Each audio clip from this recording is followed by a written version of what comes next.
Olá pessoal, Silvia Ribeiro, direto da Câmara Municipal de Santo André. Acabamos de participar da audiência pública sobre a crise hídrica no Cemasa, né? E aqui estamos com o vereador Pedrinho Bottaro e com o vereador Marquinhos para falar o que eles acharam sobre essa audiência, qual foi o resultado, se as respostas que eles queriam foram agradáveis, né? E quais os próximos passos. Tudo bom, vereador? Olá, Silvia. Olá, você que nos assiste. Eu acho que foi muito positiva, porque o governo Paulo Serra pediu que o superintendente da Cemasa viesse até aqui, o Ricardo, justamente para poder mostrar, primeiramente, o porquê da crise hídrica, que na verdade foi pontual. Ele informou para a gente que aconteceram dois problemas relacionados ao Cemasa, dois momentos. O último momento, que foi dia 3 de fevereiro, a cidade ficou com interrupção de fornecimento de água 24 horas, que acabou gerando um delay de 7 dias, e aí vários bairros ficaram desabastecidos. Então, foram dois problemas técnicos pontuais.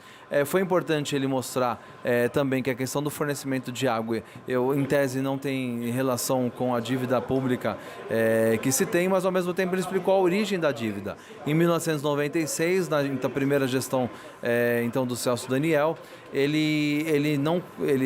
a gestão anterior, que era a gestão do Brandão, pagava em juízo esse valor da discordância do valor da água. Em 96 ele parou de pagar em juízo e acabou. Ele arrecadava da população de Santo André, porém usava esse recurso para outros pagamentos. Então, infelizmente, a dívida foi sendo criada, acumulada, mas o que ficou registrado também, e aí foi fala do próprio superintendente do Cemasa, a falta de investimento que houve durante todos esses anos. Ou seja, fala-se muito também da não privatização. A última ação do governo Grana, quando foi fazer a estação de tratamento de esgoto, foi fazer um acordo junto à Odebrecht Ambiental para que ela explorasse em 25 anos a questão do esgoto de Santo André. Então ali já era um primórdio da privatização que hoje, infelizmente,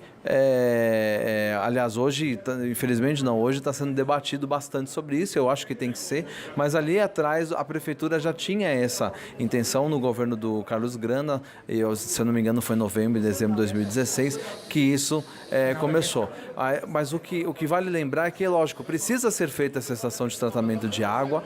A estação de tratamento de esgoto, planejada em 89, ainda pela gestão do Dr. Brandão, e aí o superintendente era o Ajan, estava programada para ser feita, e depois, quando assumiu-se a gestão, os contratos inclusive foram cancelados. Tinha 2 pagamentos já feitos, primeiro e segundo pagamento feito, ficava ali embaixo do viaduto Cassaguera, e quando teve a nova gestão não foi feito. Talvez se naquela época, em 89, tivesse feito essa estação de tratamento de esgoto, hoje nós não estaríamos pagando o tratamento de esgoto para a Sabesp. Então é uma coisa que a gente tem que pensar.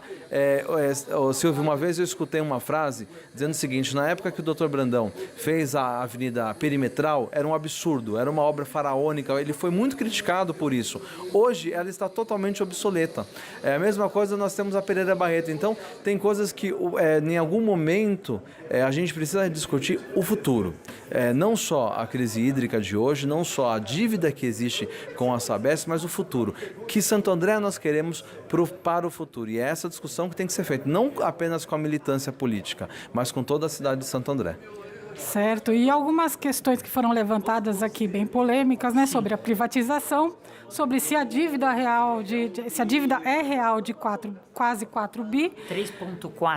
3,4 bilhões de dívida do Cemasa, que nós temos aí uma ideia que tem no seu patrimônio um valor de aproximadamente 4 bilhões. Portanto, devemos 3,4 de uma instituição que tem um patrimônio de 4 bilhões, ou seja, os valores quase se equiparam. Isso nos preocupa muito. E eu apresentei aí, vereador Pedrinho e todos que nos acompanham, algumas questões, como por exemplo, o Cemasa sempre foi deficitário? Não. Em que momento essa dívida iniciou? Foi respondido em 1996. Todas as gestões, desde então, pagaram em juízo corretamente, mensalmente, o que deviam? Também não, né? Então, acho que para nós planejarmos o futuro, nós temos que compreender o presente, mas também compreendermos o passado. E me vem aqui à mente como que uma dívida chega a 3,4 bilhões. O Cemasa tem um faturamento anual de 320 milhões. né? 340 milhões, perdão. Ou seja, para que essa dívida seja saldada, teoricamente, nós precisaríamos de 10 anos investindo todo o faturamento para pagá-la, né? E existe uma série de questões também que eu gostaria que vocês soubessem, como por exemplo, existem discordâncias no preço do litro da água cobrado pelo Sabesp, pago pelo Semasa. Sabesp cobra um valor, o Semasa acha que tem que ser outro. Existe uma série de situações a serem avaliadas.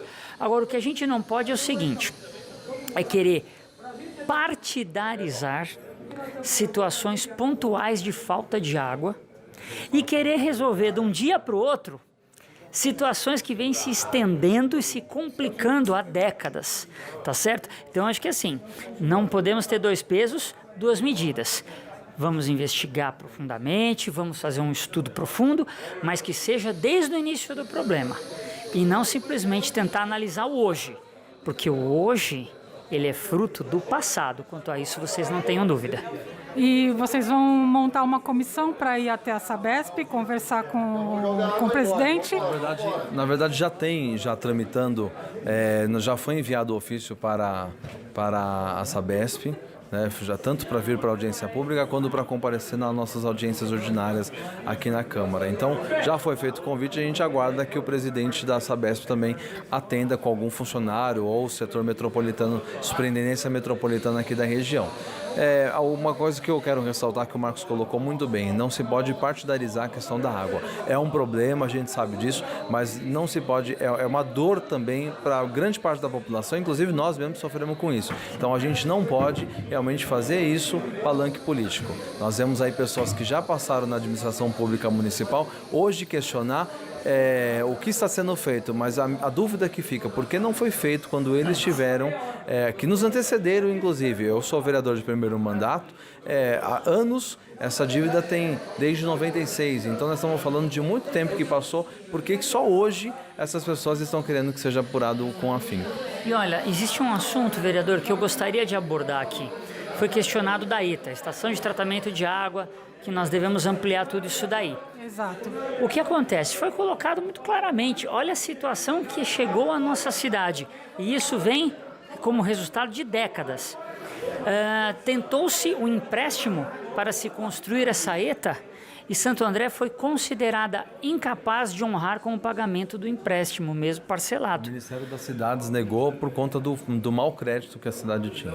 Então, sobre a dívida que o pessoal que falam, né, que está aí há muitos anos, né, e eu ouvi dizer que tem uma taxa, agora eu não me lembro o nome agora, mas eu vou colocar aí nos caracteres, né, tem uma taxa que é cobrada, que o munícipe paga por essa dívida já na conta, vem na conta.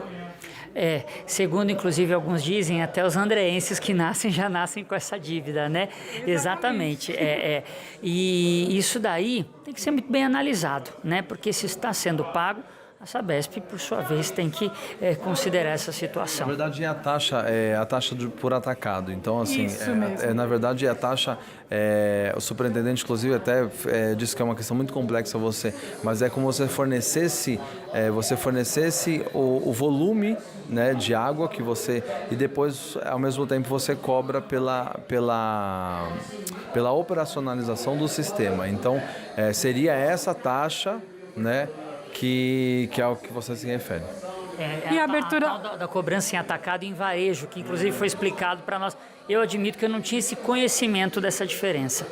Pois é, então, isso é uma coisa assim, né, que o pessoal paga e não está sendo paga, né? Vereador, presidente, muito obrigada pelas suas palavras. Obrigado pela sua atenção, por estar aqui conosco, acompanhar essa discussão e tantas outras. Eu deixo em aberto aqui para você estar sempre aqui em diálogo constante com a nossa casa. Sim, estaremos. Muito obrigada. A eterna disposição de todo mundo. Estamos aqui para servi-los e não para sermos servidos. Eu acho que isso é muito importante. Contem comigo. Um grande abraço e vamos em frente. Obrigada. Aqui foi Silvia Ribeiro, direto da Câmara Municipal de Santo André, da audiência pública, da audiência pública do Semasa. Obrigada, até mais.